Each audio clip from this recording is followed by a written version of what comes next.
are you today? I want to show you this tree.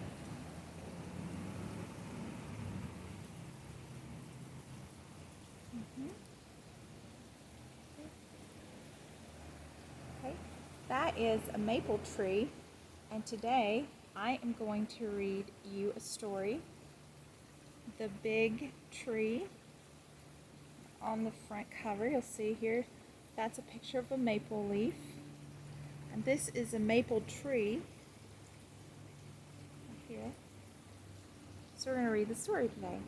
Okay. Alright.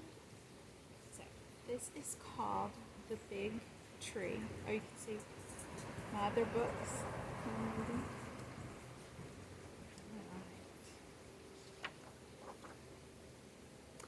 The Big Tree.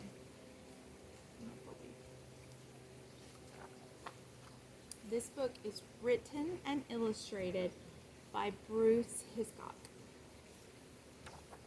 Maybe it's Hiscock.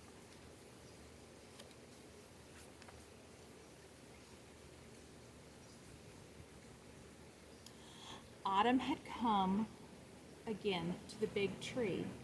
As the days grew shorter, the dark green leaves changed to yellow and gold. For a while they clung to the branches, and the tree was dazzling and bright. Then one frosty morning, the leaves began to fall. Down, down they drifted onto the tin roof of the old farmhouse. Winter was on the way, and the leaves were no longer needed. Soon the big tree would shed them all.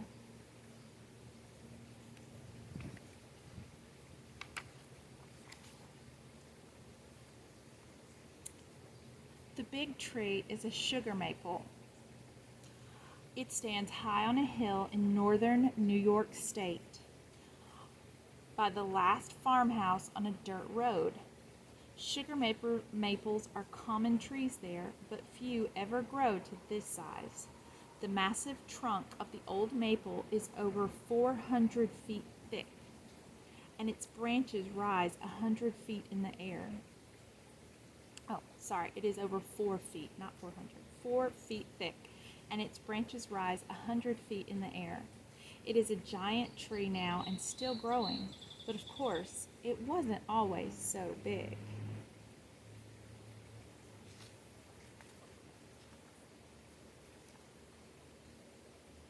Long ago, around the time of the American Revolution, this tree began as a small seed.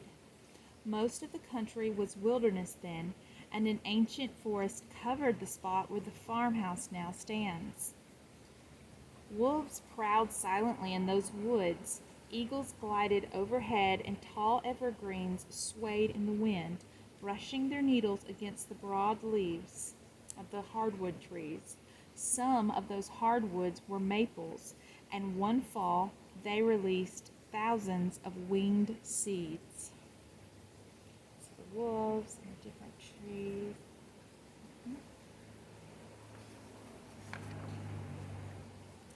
The seeds whirled and spun as they fell. Some landed on the rocks and some in the brook. One seed, no different from the others, came down on a patch of good soil and was covered by falling leaves. The seed did not sprout, though, for sugar maple seeds must be chilled by the winter before they are ready to grow. Soon the cold days came, and a blanket of snow pressed the seed into the ground. In the spring, when the sun warmed the earth, a slender white root pushed out of the seed. As the root grew into the damp soil, the tiny seed stem began lifting the seed from the ground.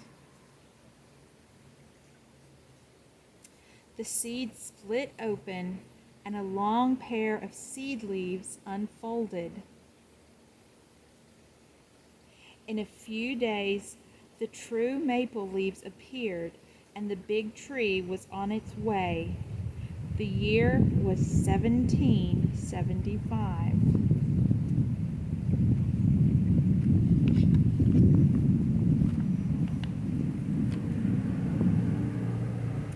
That same spring, Paul Revere made his famous ride, and the American colonists began fighting the British.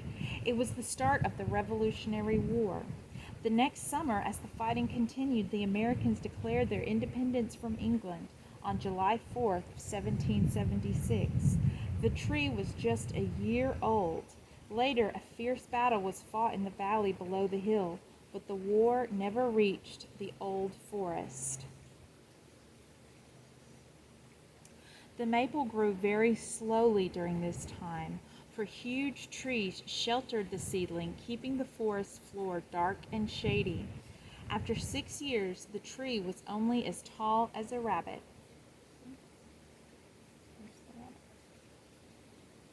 Then one spring, when George Washington was president, a violent storm blew up, swept over the hill. It knocked down an old white pine, and for the first time, bright sunshine reached the little maple. And for the first time, the tree began to straighten and lift its leaves toward the light. See?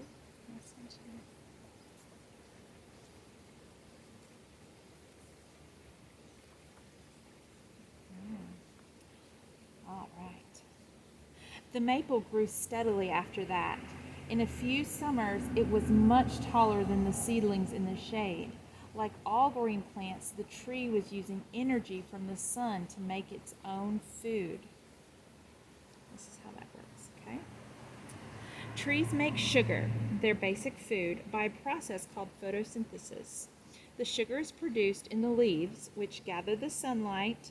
During photosynthesis, the leaves combine water supplied by the roots with carbon dioxide from gas from the air. Sugar is formed, and oxygen, the gas that we and all other animals breathe, is given off. This wonderfully complex process is carried out by chlorophyll, the substance that makes the leaves green. Some of the sugar produced is used right away as food for the growing tree, and some is stored. The rest is transformed by the chemistry of the tree into cellulose, the tough fiber in wood, leaves, roots, and bark. And so the tree makes all of itself, even its strongest branches, starting with air, rainwater, and a few minerals. You see how this carbon dioxide, they go in, they use the chlorophyll, the water, then they put up oxygen, and then the sugar, and that's how they use to build the tree and make it grow strong. Just like you use food to help you grow strong, the tree uses water and air and the sugar that they use from the carbon dioxide. All right, and that's how plants grow. In the early 1800s, when the tree was about 30 years old and the United States was spreading westward, loggers came to the ancient forest. With sharp axes, they cleared most of the hillside to make a farm. When they reached the place where the tree stood, the owner of the land said, "This is a good site for a house. Save that fine maple for my yard." So the tree and a few others were not cut.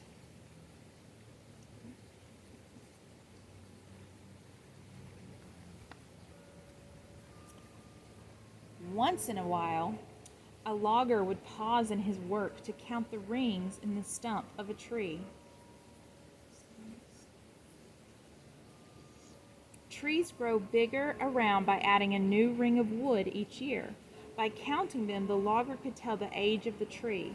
Some of the stumps had over 300 rings. 300 rings. They're 300 years old.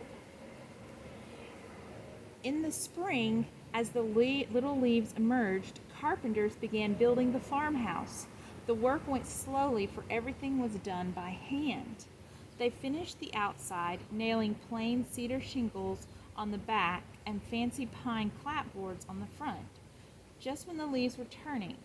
As the green faded from the leaves of the big tree, the brilliant colors that were hidden all summer came shining through. When the house was done, the leaves lay on the ground like an old brown carpet. Eventually they would rot, returning their minerals and adding compost to the thin mountain soil. Tree, and they're building it, and then Mm. 40 years passed. The nation expanded to 28 states while the big tree grew taller and thicker and added new limbs. Underground, it grew a strong set of roots as well.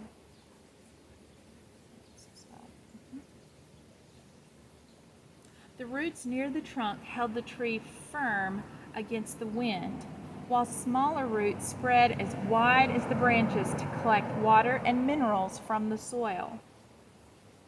Trees need enormous amounts of water. Inside a tree, water carries minerals up to the leaves and sugar back down to the roots and other parts of the plant. These watery mixtures are sap, the lifeblood of trees. Sap travels through a network of tiny tubes, somewhat like our own blood system, but the tree has no pumping heart to move the sap around.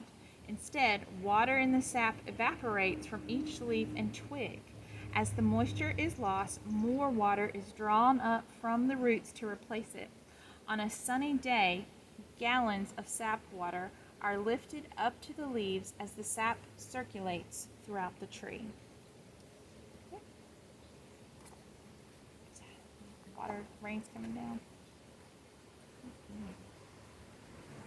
Okay. For many years, the farmer collected sap from his maple trees to make syrup and maple sugar. By 1865, the big tree had become an excellent producer, but the farmer had grown old. Now his grandchildren, back from the Civil War, did the sugaring.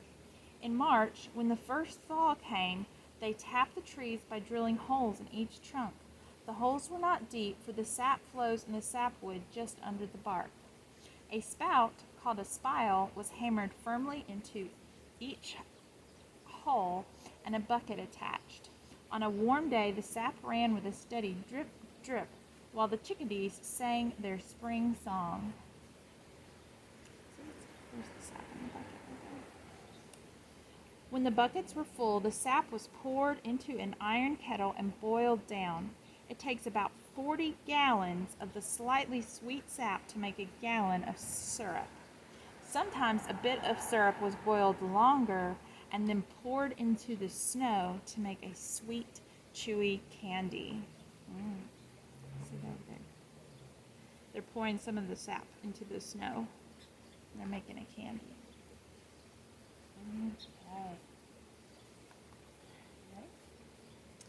Okay.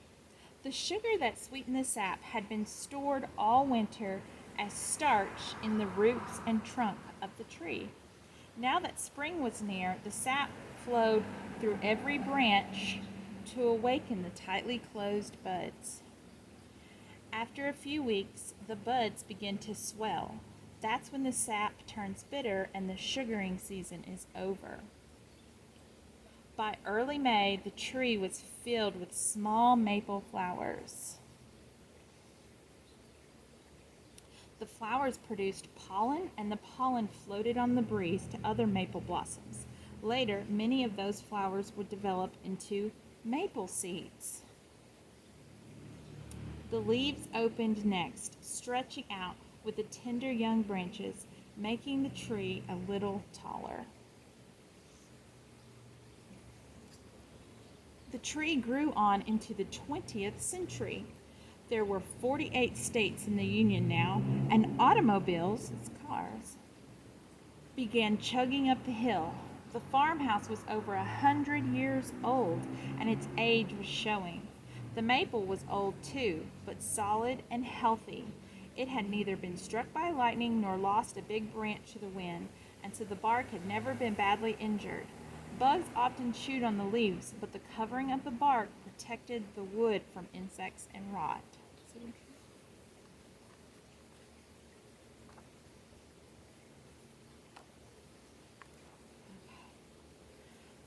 Then, in the fall of 1987, an early snowstorm hit the hill. Heavy, wet flakes clung to the leaves, bending the branches until they could stand no more. Snap, thump. A large limb crashed down on the yard. Then, whoomp, another fell. and another after that. The snow continued all day. The sound of breaking trees was like rifle fire in the woods. It will take many years for the maple to recover from that storm. For a time, some of the inner wood, the heartwood, which is no longer alive, will be exposed to the air. But gradually, new bark is covering the scars. The tree was damaged, but it survived.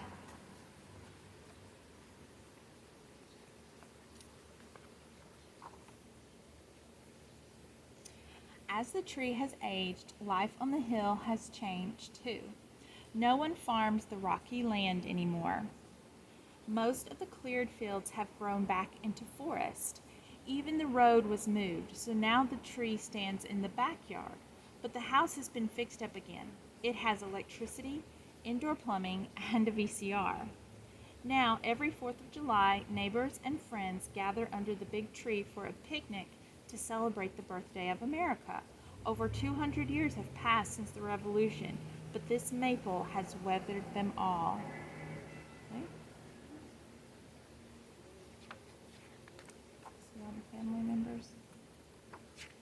The big maple tree.